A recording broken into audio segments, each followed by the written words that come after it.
Welcome to Understanding Pro Tools. My name is Joe Gilder with HomeStudioCorner.com, and I'm really excited about this series of videos because I really want to teach you about Pro Tools, how it works, and how to understand it.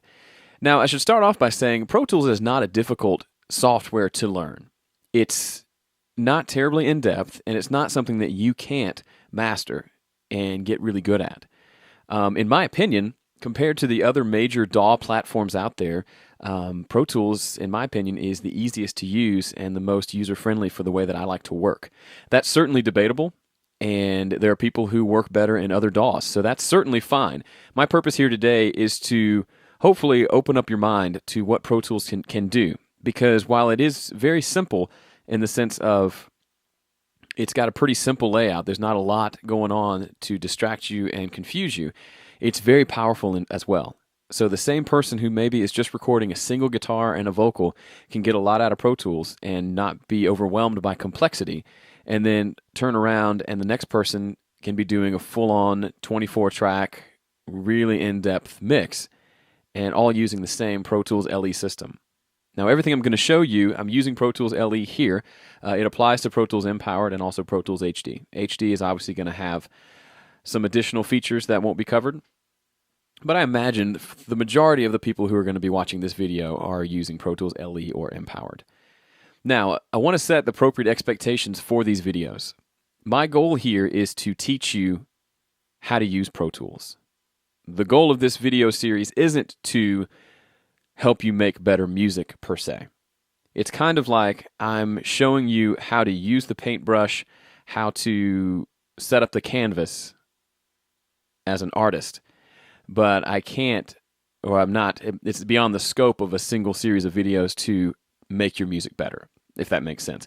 I want to give you all the tools that you need so that you can master those and make better music. Because I think a lot of people will start with Pro Tools, they'll get it, they'll be overwhelmed, they have a hard time kind of crossing over that first barrier of really understanding how it works, and I think a lot of people end up not using it and end up moving on to some other hobby other than music. And that's a shame because music is great. It's a wonderful hobby, and I want to hopefully, through the course of these videos, give you a greater understanding of Pro Tools and help you to make better music and to have more fun doing it. So, let's dive in. This is a song of mine. It's one that I've written and performed on called Treading Water. And this is kind of the end result. I'm currently mixing this, so there's a lot going on here. So we've got lots of tracks, lots of audio, and I'll play you a quick sample of what we got here.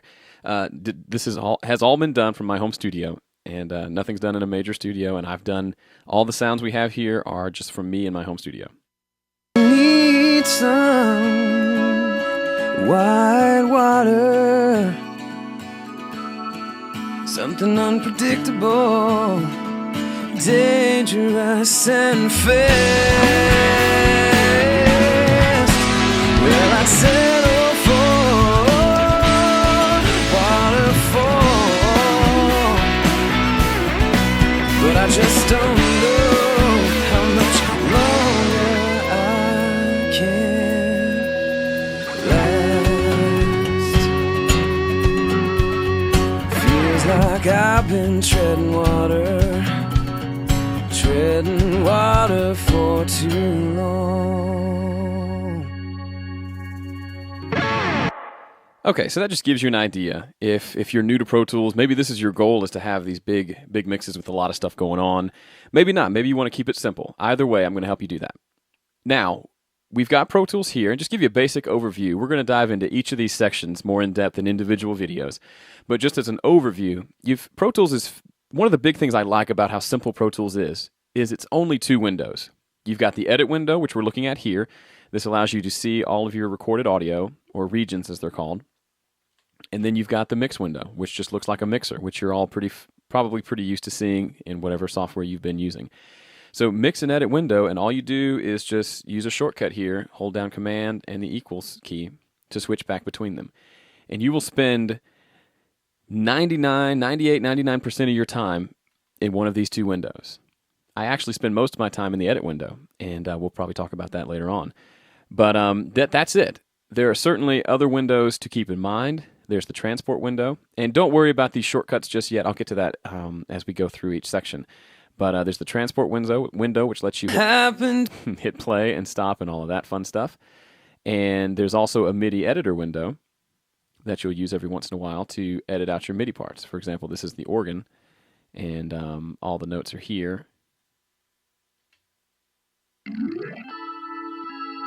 We can go in and edit those notes out. And we'll do a whole series on a couple of videos on MIDI as well, so we'll cover that for sure. But those are your two major windows, and then you've got a transport window, a MIDI edit window. And then, of course, like any program, you've got lots of preferences. And I'll go through some of these and show you the ones that you should know about. Some of them just won't really apply to you, and you won't have to know them. So we'll go through that and deal with that as well. But these are your basic windows here, right here.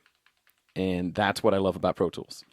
Now, let's talk about shortcuts, because I'm going to be using a lot of them throughout this, and I'll be teaching those to you.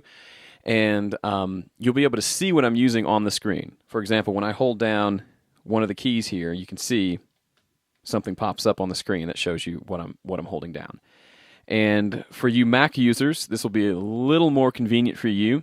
For you PC folks, it's not too hard to translate over to your system. The shortcuts are roughly the same.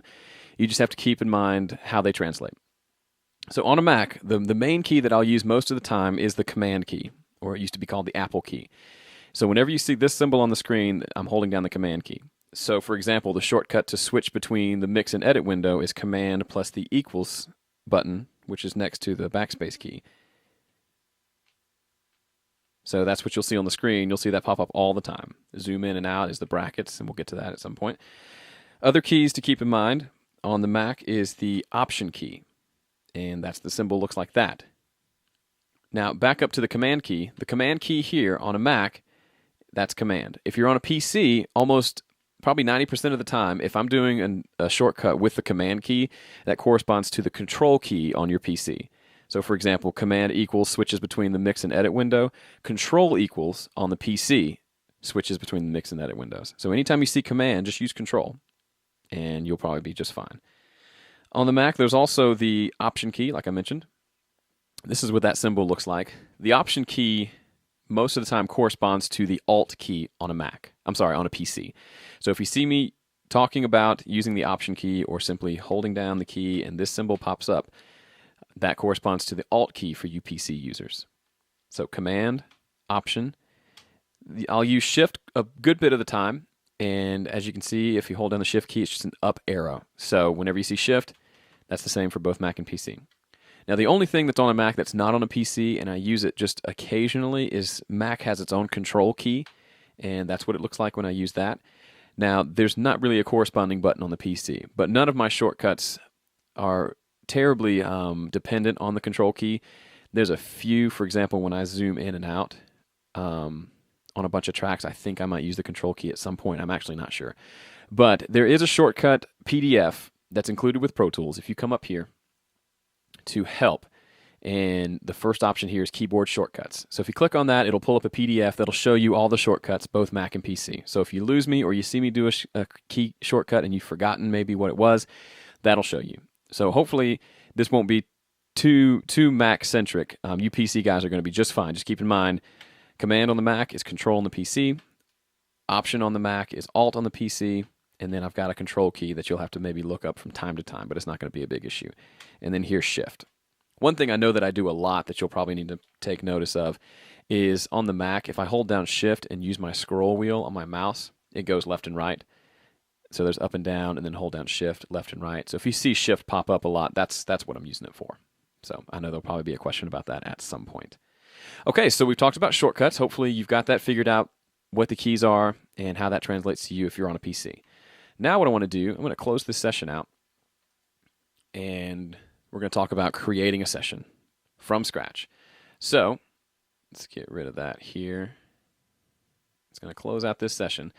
So let's say you just installed Pro Tools. One of the things, this video is operating under the assumption that you have Pro Tools installed and working.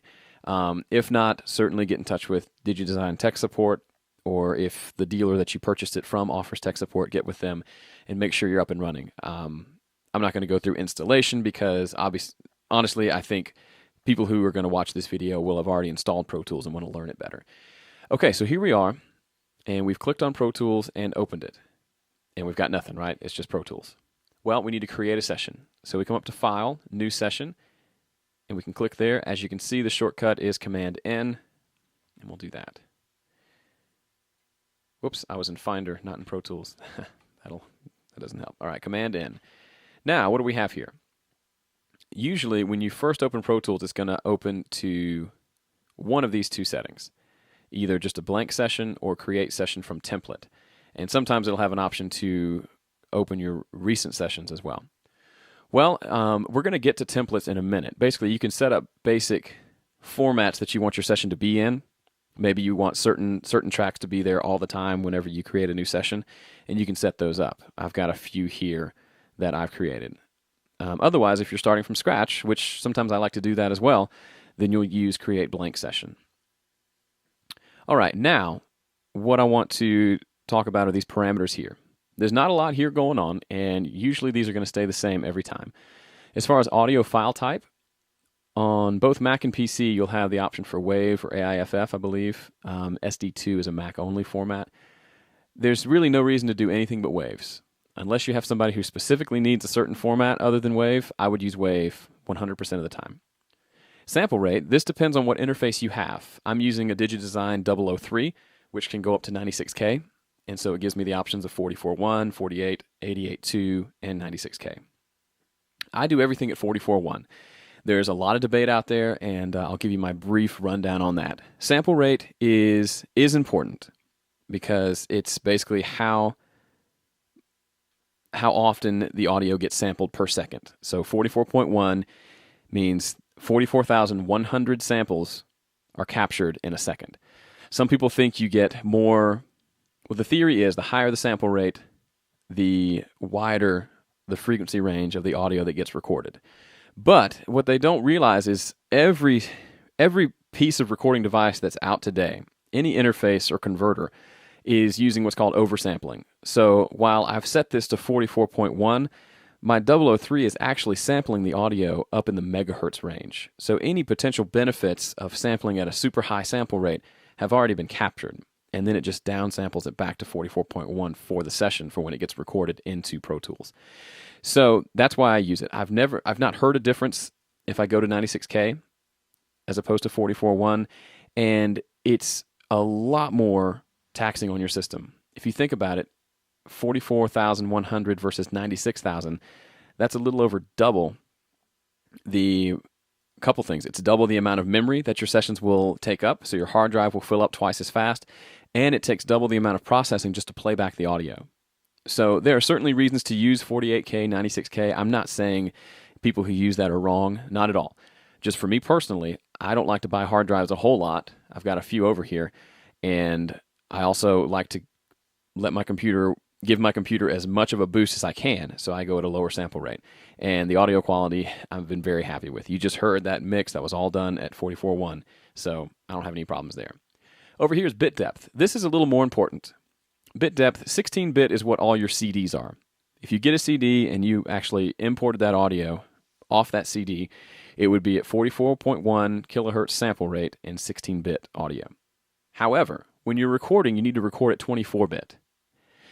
This will be actually a noticeable change in sound quality because the bits refer to volume. So if you're at 16-bit, you've got a certain amount of dynamic range, which I believe is 96 dB. If you're at 24-bit, you've got a ton more, 144 dB. What that means is you've got a lot more room to add a lot of tracks without clipping. And you've got a lot more headroom in your system.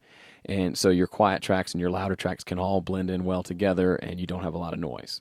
If you use 16-bit, you're not hosed. It's not like you're going to have awful music, but 24-bit is better. And we could go into a theoretical discussion about that, but we'll just leave it at 24-bit. You will want your final mix to be at 16-bit, and we'll talk about that at the end of this whole series when we get to mastering. But for now, just know, record everything at 24-bit, and you will be happy. As far as I/O settings used, this has to do with how you label your inputs and outputs. For example, if you have a certain preamp plugged into one of your inputs, you could label that and then save those settings so it shows up as your Focusrite preamp as opposed to just input 1. But I'm going to leave it with stereo mix, which is the fairly common option, and we'll just go from there because that's what it's going to default to when you get Pro Tools, and I want to keep this as consistent with what you're looking at as possible. So those are our settings. We click OK, and now it's asking us where to save the session. We have to pick a place for this session to go. And probably what's going to happen if you first open this, it's going to tell you, it's going to give you the desktop as your option. And that's fine, but you've probably been told this before. And if you haven't, I need to tell you now before we move forward. You really, really, really, really, really need to use an external hard drive for all of your recording. It can be a USB 2.0 or it can be FireWire. I prefer FireWire. I think it tends to work a little better. And I've got actually 3 different FireWire hard drives connected to my MacBook. Now, why do we use an external drive? Well, I'll give you the brief spiel on that. Spiel, whatever the word is. The internal drive of your computer, the hard drive that comes inside your computer, it's pretty busy. It's taking care of your entire operating system. So it's handling any requests from RAM, it's handling any open applications, it's retrieving stuff when the operating system tells it to. It's got a full-time job just running your operating system. Now, if you were to ask that to start streaming 24-bit 44.1 audio files back and forth, so streaming them in as you record them and then playing them back, that drive has to physically, the arm on the drive has to physically go find those files and then stream them through Pro Tools. And what you'll end up happening, what practically happens, is you'll get a song up and you'll have 6 or 8 tracks on there, and you'll start getting these error messages, and it'll keep stopping playback and saying, I can't keep up. There's just not enough processing happening. And a lot of times what the problem is you're going off your internal drive. The other thing is if you're using a laptop like I am, I've got a MacBook here.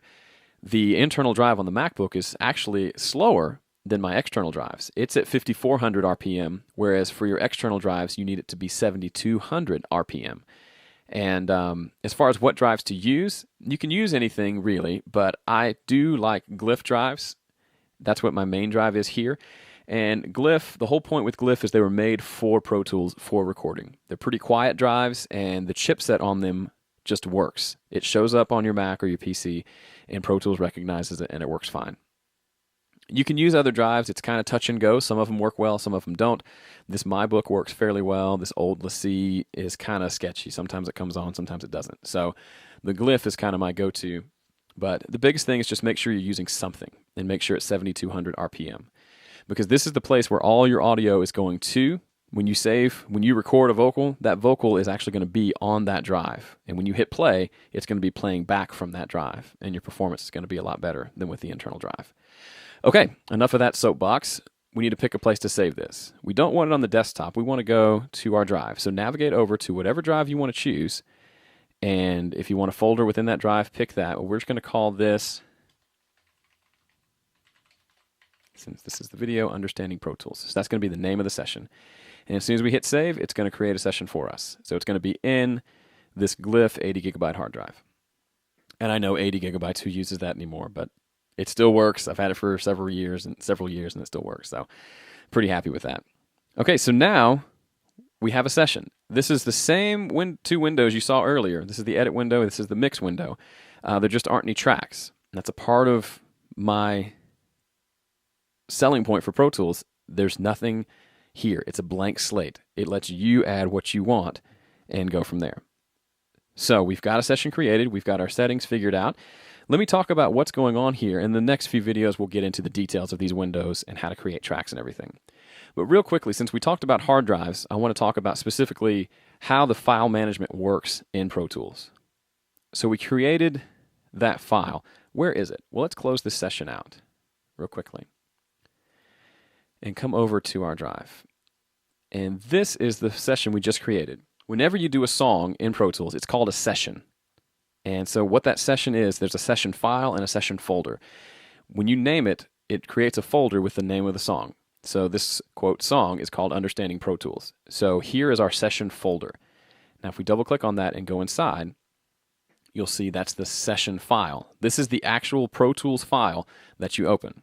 So let's open that real quickly. Now I'm going to get into how to create tracks here in a minute, but let's just do something real quickly, record just a tiny little bit of audio. Okay. now we've got a little bit of audio there. Let's go back and look at that folder. Now, as you can see, once you've done any recording or anything, added any content to your file, you'll come look in that session folder, and here's the Pro Tools file like we saw, but now it's generated all of these other folders. Now, fade files, region groups, and video files, you really don't need to worry about those. I almost never go inside those. The one you do need to worry about, though, is this video files folder. This is where, the audio files folder. This is where all your audio is located. As you can see here, I recorded a left and right piece of audio on this track, and that has been saved into this audio files folder. So if you're ever having issues with your audio, you're not sure where those audio files are located, that's where they are. They're within your session folder in the audio files folder. And the way you open your session is simply come to Pro Tools, come to Open, and go find that file and double-click on it and open it. Or simply with Pro Tools Open, you can just double-click on the file itself in the folder and go from there. So there it is, Understanding Pro Tools. And you'll notice the other folders went away because we're not using them. It'll just create folders as you need them. So right now, the folders that we need are the Audio Files folder and the Understanding Pro Tools session file. This right here, don't worry about. That's some kind of under-the-hood mechanism that keeps everything working. Okay, so now we know we've done an overview of Pro Tools. We've looked at shortcuts. Remember, this is Command, this is Option, this is Control, this is Shift, and those correspond to Control on the PC, Alt on the PC, Shift, and then Control kind of goes by itself on the Mac. And we've looked at the creating a session and all the settings that are involved there. And we've looked at kind of the file management system, just a kind of an overview of how Pro Tools handles those files. So we're done with this video. Time to move on and look at the different track types in Pro Tools.